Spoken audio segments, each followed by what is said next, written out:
तर नमस्कार मंडळी, मी योगेश चंदवणकर, ट्रॅव्हल विथ योगेश चंदवणकर व मुंबई गणपती प्रस्तुत गप्पा टायटल स्पॉन्सर प्रियांची कलाकृतीमध्ये आपलं स्वागत आहे. तर आज आपण आलो आहोत लालबागमध्ये एका अशा मंडळाशी मुलाखत घ्यायला. माझ्या मागे हा फोटो तुम्ही पाहतच असाल. हो, आपण आलो आहोत तेजुकायामध्ये. अमोल वापरदार मंडळाची खजिनदार. दादा नमस्कार. नमस्कार. मला सांगा ना, आपल्या तेजुकाची सुरुवात ही कशी झालेली? सुरुवात बघायला गेलं तर आपला 12 उत्सव 1967 साली या मंडळाची स्थापना झाली. मंडळाचे संस्थापक होते गजानन गणपत जोसुलकर. त्यांनी या मंडळाची स्थापना केली. त्यांच्यासोबत सहकारी होते जसे की आमचे इंगळे साहेब होते, फुले साहेब होते, तावडे साहेब होते. त्यांनी आमच्या ट्रस्टची स्थापना केली 1967 साली. आत्तापर्यंत तो उत्सव आम्ही चालू ठेवला आहे त्यांचा. म्हणजे पहिल्यापासून आपली एक वैशिष्ट्य मूर्ती आहे ते म्हणजे गणपतीचा फोरहेड, एक बरोबर. आफ्रिकन एलिफंट सारखं. मला सांगा ना, म्हणजे ही संकल्पना तुम्हाला कसं काय कोणी सांगितलं की पहिल्यापासून ही अशीच आहे की? नाही, ही संकल्पना बघायला गेलं ना, आमचे सर्वात पहिले मूर्तिकार होते विठ्ठल झाड. त्यांची जी संकल्पना ते आपल्या चाळीचे रहिवासी होते. त्यांनीच ही संकल्पना त्यांच्या मनात आली आणि त्यानंतर त्यांचा वारसा त्यांच्या मुलांनी म्हणजे राजन विठ्ठल झाड यांनी घेतला आणि नंतर त्यांनी ती त्यामध्ये मूर्तीमध्ये थोडेफार चेंज करून मूर्तीचे मोठे कान करून त्यांनी ही गणपती मूर्ती घडवण्यास सुरुवात केली. म्हणजे ही कल्पना पूर्णतः त्यांचीच आहे ह्याच्यामध्ये. तर मला एक सांगा ना, की आता पूर्वीचा उत्सव होता म्हणजे आपला एक लालबागचाच उत्सव पकडूया, म्हणजे एक गिरण गावातला उत्सव, ते आता आपण बघतोय एक बोलतात ना, एक आलिशान अख्खं एक रूप आलंय या लालबागच्या उत्सवाला. बरोबर. मला सांगा की तुमच्या लहानपणीचा आणि आत्ताच्या या उत्सवाचा म्हणजे तेजुकायाचंच बोलूया आपण, दोघांमध्ये किती फरक जाणवतो? खूप बघायला गेलं तर खूप स्पर्धात्मक युग आहे हे सध्याचं. आणि खूप बदल. लहानपणी असं होतं की आपण शाळेतून जायचो, गणपती बघायचो प्रत्येक मंडळात, तेवढी गर्दी नसायची. पण आता हल्ली पब्लिक सिटी म्हणावं, परत गणपती नवसाला पावतोय, लोकांची भावना निर्माण झाली, त्यामुळे गर्दी वाढायला लागली. आणि जेव्हा मी लहानपणी बघायचो एवढी गर्दी नसायची. गर्दी असायची पण तेवढा उत्कृष्ट नव्हता, कारण प्रसारमाध्यमं कमी होती. ती आत्ता ही प्रसारमाध्यमे आली, चर्चा व्हायला लागली, सगळीकडे चर्चा होण्याला लागली. त्यानंतर मग गणपती स्वरूप वाढत गेलं. आता अफाट म्हणजे प्रमाणाच्या बाहेर या बोलतात ना, या प्रसिद्धी मिळायला लागली. त्यामुळे हा गणेशोत्सव खूप मोठा झालेला आहे आता सध्या. मग आता जसं हे वाढतंय तसं एक बोलतात ना, आपल्या मंडळामध्ये तेवढं सांभाळणंही सोपं कठीण दोन्ही बोलू शकतो आपण. एक लालबागमध्ये जेवढं सोपं आहे तेवढं कठीणही आहे. बरोबर. मग मला एक सांगा ना, आता तेजुकायची आता हे झालं, आता पहिलं कसं होतं, एक चाळ होती, तर चाळ नाही. आता सांगा ना की सगळे वेगवेगळ्या ठिकाणी राहिलेले आहेत. बरोबर. तर आता हे कसं होतं तुम्हाला सांभाळायला? थोडंसं डिफिकल्ट जातच आहे, कारण पहिलं कसं चाळीत होते सगळे एकत्र राहायचे. हो. त्यामुळे सर्व एकत्र येऊन उत्सव चांगला साजरा करायचा, कारण प्रत्येकाला तेवढा वेळ देता यायचा. आता मी स्वतःच ठाण्याला राहतो, ठाण्यावरून अपडाऊन करतो. तेवढा वेळ मंडळासाठी द्यावा लागतो. थोडं वेळ देणं कठीण आहे, कारण प्रत्येकजण विखुरले गेले. आपल्या चाळीचा पुनर्विकास होतो तर सगळेजण विखुरले गेले आहेत. त्यामुळे उत्सव करणं थोडंसं कठीण आहे. परंतु बाप्पा ती शक्ती आपल्याला देतो आणि तो उत्सव स्वतः घडून घेतो. एक मला तर असंच वाटते, कारण तोच शक्ती देतो या सगळं करायला आणि तोच सगळं घडून आणतो. त्याची सेवा तोच घडून आणतो आपल्याकडून. तुमचं काय असं वेगळं काय असं अनुभव सांगा ना मग. अनुभव बघायला गेलं तर मी लहानाचा मोठा तेजुकातच झालो आणि लहानपणापासून मी या मंडळामध्ये ट्रस्टमध्ये आहे. तर माझ्या घराच्या एक्झॅक्ट बाजूला मंडप पडतो. त्या घराच्या बाजूला गणपतीमध्ये लाऊडस्पीकरचा आवाज, लहानपणापासून या सगळ्या गोष्टी बघत आलो. मग ती आपोआप ओढ निर्माण व्हायला लागली माझ्या मनामधून. मग मंडळात जाणं, मंडळाची छोटी मोठी कामं असेल तेव्हा ती करणं, मग इतरांना बघणं, परत ते मंडळाचे चाललेले कार्यक्रम आहेत त्याच्यात भाग घेणं, हे हळूहळू शिकत मी आजपर्यंत इथपर्यंत आलो. आणि ती लहानपणापासून एक गोडी होती की आपल्याला ह्या सगळ्या गोष्टी करायच्यात मोठे जाऊन. असं नव्हतं की मंडळाचं पद घेईल किंवा ह्या गोष्टी होतील, पण ह्या लहानपणापासून आपल्या मनात बिंबवल्या गेल्यात की बाबा ह्या गोष्टी होणार आहेत आपल्याकडून, आपल्याला करायचं आहे. ते बघता आपण मोठे झालो आणि आजपर्यंत इथपर्यंत आलो आहे. हे आता आपल्या इथे पण एक वैशिष्ट्य काय माहिती आहे, इकडच्या मंडळांचं मूर्तिकार आणि मंडळ यांचं नातं एक वेगळंच आहे. म्हणजे सगळंच आपल्या लालबागच्या म्हणजे अगदी राजा आणि संतोष कांबळे, अगदी खातूसाहेबांनी चिंतामणीचं म्हणजे एक वेगळं नातं. जसं आता राजन झाड आणि तेजुकाया. मला एक सांगा ना की तुमचं असे काही त्यांच्यावर काही किस्से आहेत का राजन झाडांचे? किस्से म्हणजे एक योगायोग म्हणावं लागेल की राजन झाड जे मूर्तिकार आहेत ते आणि मी, आम्ही दोघंही बाजूबाजूला एक बोलतात ना रहिवासी, आम्ही दोघंही बाजूबाजूला राहायचो. तर लहानपणापासून त्यांनी मला, मी त्यांना ओळखायचो, तेही मला ओळखायचे. त्यांच्या घरात राहणं, त्यांच्या घरातले स्केच बघणं, त्यांच्या घरातल्या मूर्ती बघणं. कधी-कधी त्यांच्याबरोबर मी कारखान्यात जायचो बघायला, की कसं काम करतात, काय करतात. आणि ते स्वतः आपले मूळचे रहिवासी असल्याकारणे त्यांनाही ती आवड तिथूनच लागली. कारण त्यांचे वडील स्वतः मूर्तिकार होते आणि त्यानंतर ते शिकत-शिकत ते स्वतः मूर्तिकार झाले. मग त्यांनाही ती आत्मीयता होती, स्वतःची भावना होती, की बाबा आपण इथे राहतोय, आपल्या या चाळीसाठी आपल्याला काहीतरी देणं लागतंय. मग ते शिकत गेले, त्यांनाही ती गोडी लागली आणि ते आजपर्यंत ते स्वतःच्या आपला घरचा गणपती अशाच भावनेने ते काम करतात आपल्या ट्रस्टसाठी. आता कसं झालं, आता हे तुम्ही बोलतातच चाळीसं. मला एक सांगा ना, की इतके वर्ष हा गणपती जागेवरच बनायचा. म्हणजे आता एक 2021 पासून मी बघतो, की हा गणपती बाप्पाचं आगमन होत आहे. बरोबर. 2000 माझ्या मते 10 वर्षापूर्वी डेव्हलपमेंटला सुरुवात झाली आपल्या आणि 10 वर्षापासून आपण जागेचा प्रॉब्लेम होता.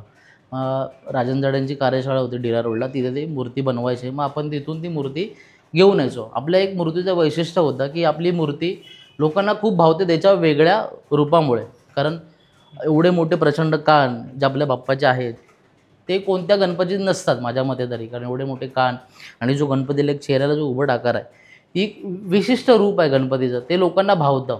आणि आम्हाला कसं आहे, ते 11 दिवस दाखवण्यात आम्हाला ती मजा वाटते. मग ते आगमन करणं, गणपतीला आणणं. आम्ही रात्री गणपती घेऊन येतो, बसवतो, स्थापना करतो आणि पहिल्या दिवशी गणपती ती ओपनिंग करून तो गणपती आपण दर्शनासाठी ठेवतो. जेणेकरून लोकांमध्ये ना एक हे राहिली पाहिजे, की हा गणपती कसा असेल. मग ते आगमन झालं ते रिव्हील होतं, की बाबा हा गणपती ऑलरेडी आपण बघितला आहे. पण आपल्याला ते एक आतून भावना असते, की यार हा गणपती कसा असेल. एक काय बोलतात त्याला, उत्सुकता लागून असते त्यांना, की आपला गणपती कसा असेल, हा गणपती कसा असेल. दरवर्षी आपण हा गणपती बघायला जातो, हा यावर्षी कसा असेल, याचं रूप कसं असेल. तर ती एक त्यांच्या मनात भावना लागून असेल. कारण मला आठवतंय ना, आता गेल्या वर्षी पण आम्ही अगदी 12 वाजलेले तरी आम्ही तिथेच होतो आगमनाला. अगदी तो पाऊस होता, त्याच्यानंतर मध्ये ते थोडं त्यांचं ते पाईप्सने ते काम चाललेलं. पण ते बोलतात ना, ते शेवटपर्यंत राहणं तिथे वर्थ होतं. तो बरोबर. गणपती आम्ही म्हणजे अगदी क्वचितच एक 12-12:30 पर्यंत आम्ही होतो तिथे त्या गणपतीला ट्रॉलीवर बसवण्यापर्यंत. मला आता पुढचं एक सांगा ना मला, म्हणजे हे सगळं आपण बघतो, अख्खं बोलतात ना एक चकाचौंध सगळं आहे. पण त्यात 2 वर्ष आले ते 2020 आणि 2021. म्हणजे लालबागमध्ये जेवढे गणपतीचे वेड आहेत तेवढं कुठेच नसावे या जगात. तर 2020ला आपल्यालाही असं लागलेलं, की एक 4 फुटापर्यंत तो गणपती आणायला लागलेला. बरेच रेस्ट्रिक्शन होते. म्हणजे आता माझेच काही लालबागमधले मित्र आहेत, ते बोलायचे ना अगदी कुठे नव्हतं तेवढं, त्याच्यापेक्षा जास्त रेस्ट्रिक्शन आपल्या इथे होते. कारण अख्खं गर्दी म्हणजे लालबाग हेच होतं. की ते 2 वर्ष सांभाळणं किती कठीण गेलेलं सगळं. कारण खूप खूप कठीण गेलं. कारण बघायला गेलं तर आपले रहिवासी असतात, त्यांचा दरवर्षी नवस असतो. आपली काही इच्छा असेल तर आदल्या वर्षीच आपण गणपतीला नवस करतो, की मला अशी माझी इच्छा आहे, तर मला पूर्ण कर, मी पुढच्या वर्षी हे करेल, ते करेल. तर आपले रहिवासी भरपूर लोकांना हा गणपती पावतो आपल्या नवसाला. इवन मलासुद्धाही माझ्या पण इच्छा होत्या, आपण आपल्या पूर्ण केल्या. तर आपण 1 वर्ष अगोदरच गणपतीची आराधना करतो, की मला हे पाहिजे आहे, मला हे मिळावं. तो नवस त्यांना फेडायचा असतो. आणि रहिवासी असल्याने आपण त्यांना नाही बोलू शकत नाही. कारण जेवढा आपला गणपती आहे तेवढा त्यांचाही गणपती आहे. त्यामुळे त्यांना सांभाळणं, त्यांना सांगणं खूप कठीण गेलं, खूप कठीण. कारण रिस्ट्रिक्शन होते. 10च्या वर माणसं मंडपात राहू शकत नव्हते. तर खूप चॅलेंजेस आले. थोडीफार वादविवाद झाले. कारण रहिवासी असल्याकारणे त्यांना जायला देणं भाग होतं आपलं.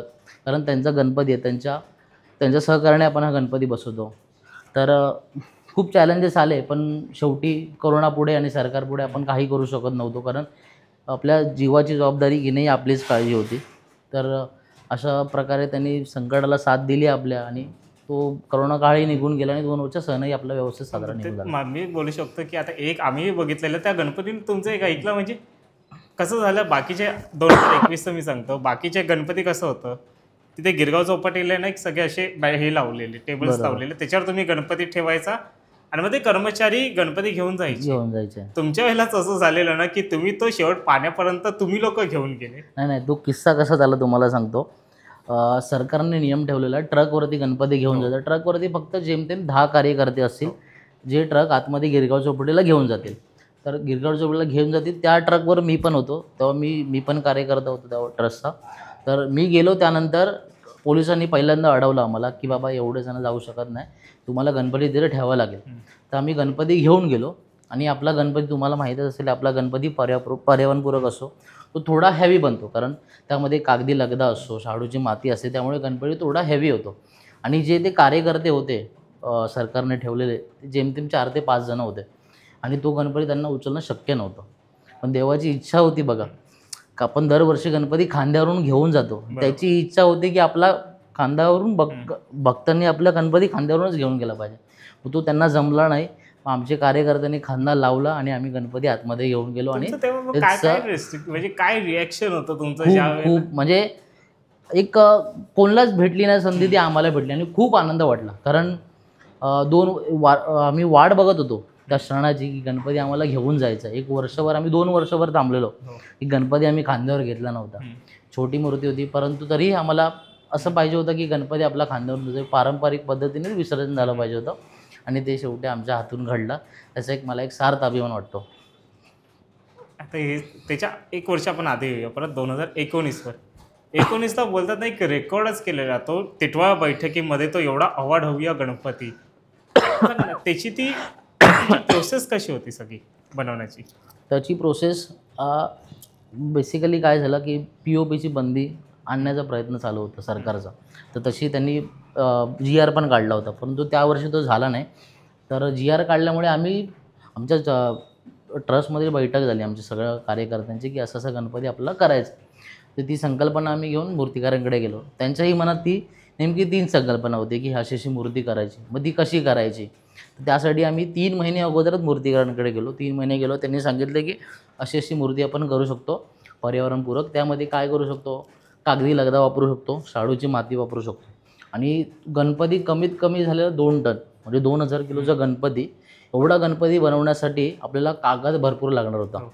तर आम्ही आमच्या ट्रस्टतर्फे सर्व रहिवाशांना आवाहन केलं की आपल्या घरात जेवढे पण न्यूजपेपर येतात डेलीचे, ते साठवायचे 3 महिने आणि ते आपण ट्रस्टला आणून द्यायचे, जेणेकरून त्यातून आपला गणपती साकार होणार. आणि अशाप्रकारे आम्ही तो कागद गोळा केला प्रत्येक रहिवाशांकडून. तो कागद गोळा करून मग आम्ही त्या गणपतीचे साकार केला. 3 वर्षाची प्रोसेस अति फळाला आणि एवढा मोठा गणपती आणि एवढी सुंदर मूर्ती आपल्या सगळ्यांना बघायला भेटली. आणि ते वाटत पण एक त्याचा एक सगळ्यात बोलतात एक बघण्यासारखं शॉट कधी होतं माहिती आहे? ती लालबागच्या ब्रिजतून ज्यावेळेला श्रॉफचे ते येत होती ना, बरोबर. तो एवढा अवाढव्य गणपती होता. आणि त्याच्यानंतर पण एक किस्सा, ती मूर्ती ना इथे आली, आपलं आनंद निवास इथे आली. त्यावेळेला पाऊस आलेला. त्यावेळेला ते मागचं ते प्लॅस्टिकचा एक शॉट होता. मला एक सांगा, आता मला तो पण एक प्रश्न होता पावसाचा. मग त्यांनी काही रेस्ट्रिक्शन्स दिलेले का तुम्हाला मूर्तीच्या वेळेला त्या? हां, कारण कसं मध्ये आपली मूर्ती कागदी लगद्याची शाडूच्या मातीची असल्यामुळे ना, आपल्या मूर्तीला थोडासा एक पावसामुळे थोडासा धोका आहे, जेणेकरून कलर जाऊ शकतो किंवा काही. त्यासाठी त्यांनी सांगितलं की प्लास्टिक आपल्याला कॅरी करायचं आहे. पाऊस जर आला तर शक्यता असते गणपतीवरती कलर पडून कलर फेड होण्याचे चान्सेस असतात. तर त्यांनी सांगितलं की आम्हाला प्लास्टिक कॅरी करा, पाऊस आला वगैरे तर आपण. आणि आपण तशी योजना दरवर्षी करून ठेवतो.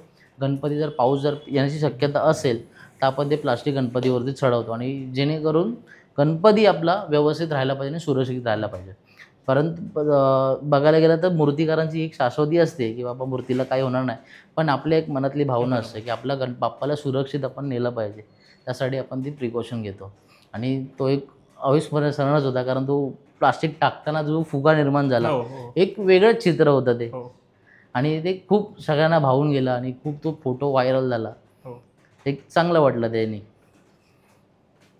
आता अजून ह्याच्या आधीचे पण अजून एक मूर्ती व्हायरल झालेली आणि मस्त होती. ती म्हणजे आपल्या ह्याची नंदीचं हे होतं, एक बोलतात ना रथ टाईपच ते होतं पूर्ण. 2016ची मूर्ती. 2016 आमच्या मंडळाचं 50 वर्ष होतं. मंडळाचा 50 वर्ष होता आणि त्यावेळेला पण पावसाने कहर केलेला. पण तेव्हा पण ती अशी होती ना, ते नंदी बैल त्या पूर्ण त्या पावसामध्ये धावतायत, असं काहीतरी ते क्षण होतं अनंत चतुर्दशीच्या दिवशी. बरोबर. ते ॲक्च्युली ती थीम होती शेतकऱ्याची. आपला गणपती शेतकऱ्यासाठी मदत करून धावतोय. जे मागे संकट आली, जोराचा पाऊस झाला, त्या पावसामुळे शेतकऱ्यांचं खूप मोठं नुकसान झालं. तर आपली अशी थीम होती की त्या शेतकऱ्यांच्या मदतीला आपला बाप्पा धावून येतो आहे. बैलगाडीचा रथ घेऊन तो आपला जातो आहे. आणि ते जे आपण बैल बनवलेले ना, तो रथ बनवलेला तो थोडा मुव्हेबल होता, नंदी हलत होते. हो हो आणि जेव्हा ते आपण रस्त्यावर नेली, जेव्हा गणपती विसर्जनाला आला ना, ते लिटरली असं वाटत होतं की बाप्पा आपला रथ चालवतोय. हो. जेव्हा ते नंदींची मुवमेंट होत होती ना, लिटरली असं वाटत होतं की आपला बाप्पा आपला रथ घेऊन आपला घरी चाललाय असं वाटत होतं. कारण तेच झालेलं ना. मी आता जसं बोललो ना, तो ब्रिजच्या इथून किंवा तो श्रॉफच्या इथे आलेला, हम्म. ते इतकं ते सगळं मुव्हेबल होतं त्यामध्ये. ते इतकं वेगळं वाटत होतं ना वेगळं वेगळं त्यावेळेला. त्याला एक वेगळेपणा आलं होतं आणि ती जिवंत मूर्ती असल्यासारखं वाटत होतं हो की खरंच बाप्पा आपला शेतकऱ्यांसाठी आपल्या भक्तांसाठी चालला आहे, आपल्या सगळ्यांना 11 दिवस दर्शन दिलं आहे, लोकांची मनोकामना पूर्ण केल्याने आपला मार्गी तो निघाला आहे असं. तर थोडंसं आहे ना, मी आता अर्ली 2000मध्ये येतो. एक बरेच त्यावेळेला ना वेगवेगळे मूर्ती आहेत. म्हणजे जसं तो शेषनागावरची मूर्ती असेल, तुतारीवरची असेल. एक भक्तांची परत ती ओळख, परत तशी मूर्त्या कधी बघायला भेटणार? तशी लवकरच, कारण आपले डेव्हलपमेंट जागेचा विषय आपला निघून जाईल, त्यानंतर तशा मूर्ती आपल्याला बघायला मिळतील. तेव्हा एक आश्चर्य होतं लोकांना की ही मूर्ती कशी उभी असेल. अधांतरी मूर्ती म्हणजे खूप गाजलेली ती मूर्त्या. अधांतरी मूर्ती, ही मूर्ती कशा उभी असेल, लोकांना कुतूहल वाटायचं. ते कुतूहल आपण पुन्हा एकदा त्यांना देऊ. आपल्या जेवढं डेव्हलपमेंट आपली लवकरात लवकर पूर्ण होईल, ते झाल्यावरती आपण तो नक्कीच पहिलं प्रयत्न तर करू. त्यावेळेला ते असं होतं ना, एक तर विजय खातूसाहेब आणि दुसरं राजन साहेब. राजन झाड. या दोघांमध्ये त्यावेळेला असं होतं ना, की त्या मूर्तीचा रॉड कुठे आहे, बरोबर. हा प्रश्न होता. म्हणजे अगदी ज्यावेळेला ती श्रीरामांची केलेली, खाली ते हनुमान होते, हनुमान होते. त्यावेळेला पण तो दगड होता. लोकांना स्टार्टिंगला वाटलं की त्या दगडावर असं, पण तेही नव्हतं. तेही नव्हतं. म्हणजे बरोबर. अगदी मीराने श्रीकृष्णाच्या वेळेला. बरोबर. आणि अगदीच माझी तर आवडती मूर्ती म्हणजे ती तुतारीवाली. तिथं अप्रतिम मूर्ती होती एकदम. हे होतं ना, की त्यावेळेचं कसं होतं, ते मूर्त्याच वेगळ्या होत्या. आता आम्ही प्रत्यक्षात ते बघितले ना, त्याच्यामुळे इव्हन ती शेषनागावरची पण चांगली होती ती नाचताना. बरोबर बरोबर. तुम्हाला अशी तुमच्या आताची नाही, पूर्वीची अशी कुठली मूर्ती आठवते का? पूर्वीची जी मूर्ती होती मला सर्वात भावलेली ती होती तुतारीवरची. जसं आपण वर्णन केलं, तुतारीवरची सर्वात माझी आवडती मूर्ती. आणि ती मूर्ती मी आजपर्यंत कुठेच बघितली नाही आणि अशी अप्रतिम मूर्ती होती ती. आजही मला ती खूप आजही माझ्या घरी ना तुतारीवर त्या गणपतीचा फोटो आहे आणि मला ती खूप आवडली ती मूर्ती. हे आता यावर्षी पण असं आहे ना, आता कुठलं काय ते सांगत नाही, पण त्याचं एकाच्या घरी ना त्याचं छोटं व्हर्जन बनतंय आणि ते परत ते पण इतकं सुंदर झालंय ना. एक बोलतात ना, आता त्यावेळेस आपल्याकडे त्यावेळेला कॅमेराने इतके नव्हते, पण ॲटलिस्ट त्याचं छोटं व्हर्जन तरी बघायला भेटतंय यावेळेला. एक वेगळ्या रूपात आपल्याला गणपती बघायला भेटणार आहे आणि लोकांना भावेल असं मूर्ती बघायला मला एक भेटणार आहे. सांगा, आता ह्या वर्षी काय असेल?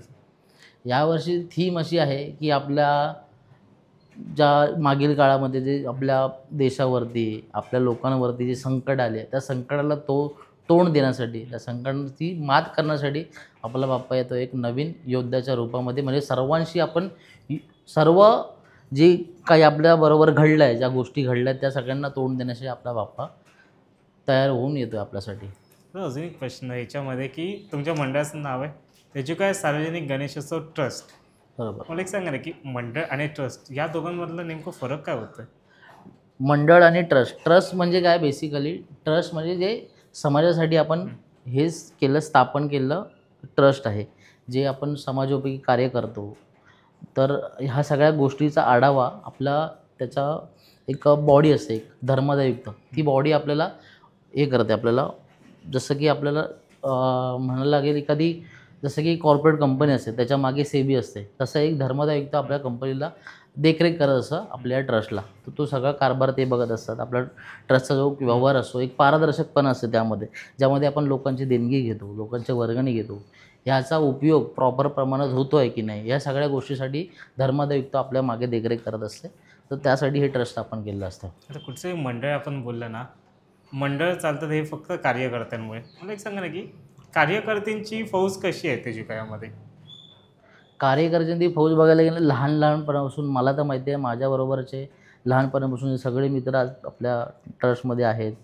परत माझे मित्र, जे माझ्या शाळेतले मित्र आहेत, ते इतर ठिकाणी राहतात. त्यांनाही इच्छा आहे, त्यांच्याकडे मोठा गणपती नसतो, अशी मोठी मंडळं नसतात, तेही आपल्या ट्रस्टमध्ये येतात. त्यांची इच्छा असते की आपण पण असं गणपतीसाठी काम करावं. त्यासाठी आपल्याकडे गणसेवकांची फौज येते, ते आपल्याकडे काम करण्याची इच्छा असते त्यांना. गणपतीची सेवा करायची असते त्यांना, 10 दिवस आपल्या गणपतीसाठी काहीतरी करायचं असते, तर तेही आपल्याकडे येतात. बघायला गेलं तर आमचं कार्यकारिणी मंडळ आहे, टोटल 40 लोकांचं कार्यकारिणी मंडळ, अध्यक्ष, सेक्रेटरी, खजिनदार, कार्यकारिणी मंडळ, असे टोटल 40 जणांचं आमचं एक ट्रस्ट आहे. त्याच्यावरती आपली सहसभासद आहेत, आपले सहसभासद बघायला गेलं तर 100 लोक, 100+ सहसभासद आहे आपल्या ट्रस्टचे, जे आपण आपल्या मंडळासाठी ट्रस्टसाठी कार्यरत करतात. आता मंडळाचं अजून एक वैशिष्ट्य म्हणजे खांद्यावरून विसर्जन. सांगा ना, ही संकल्पना कशी सुचली तुम्हाला, की एवढा अवाढव्य मोठा गणपती हा खांद्यावरून घेऊन तो पाण्यामध्ये ठेवणं, म्हणजे बरोबर. अगदी पाण्यामध्ये घेऊन जाणं, पाण्यामध्ये ठेवणं, हे कसं सुचलं? संकल्पना बेसिकली बघायला गेला की आपण एखादा, आता आपण गणपती बसवतो घरी किंवा घरी असेल किंवा बाहेरचं असेल, तर आपल्याला वाटतं की आपली जी मूर्ती आहे तिची विटंबना होऊ नये, तिचं विसर्जन एक पारंपरिक पद्धतीने चांगल्या प्रकारे व्हावं. कारण आपण 11 दिवस त्याची सेवा करतो. आपल्या पोरासारखं नाही म्हणता येत, पोरासारखंच आपण त्याला जपत असतो. अरे बाबा, आपल्या इच्छा त्याला सांगत असतो, आपण मागत असतो त्याच्याकडे, आणि त्याला जसं आपण पाळणं किंवा त्याची विटंबना करणं, त्याचं विसर्जन व्यवस्थित न करणं, हे कुठे आमच्या ट्रस्टला पटत नव्हतं. तर आमच्या सगळ्या कार्यकर्त्यांनी ठरवलं की आपण असं काहीतरी करू शकतो का. आम्ही मूर्तिकारांकडे गेलो, त्यांना ही संकल्पना सांगितली, त्यांनाही ती खूप आवडली, कारण ते स्वतः रहिवासी होते ट्रस्टचे. त्यांनाही वाटलं की बाबा असं काहीतरी करता येईल. आपल्या मूर्तीचं साधारण वजन असते 1 ते 1.5 टन आपलं मूर्तीचं साधारण वजन असते.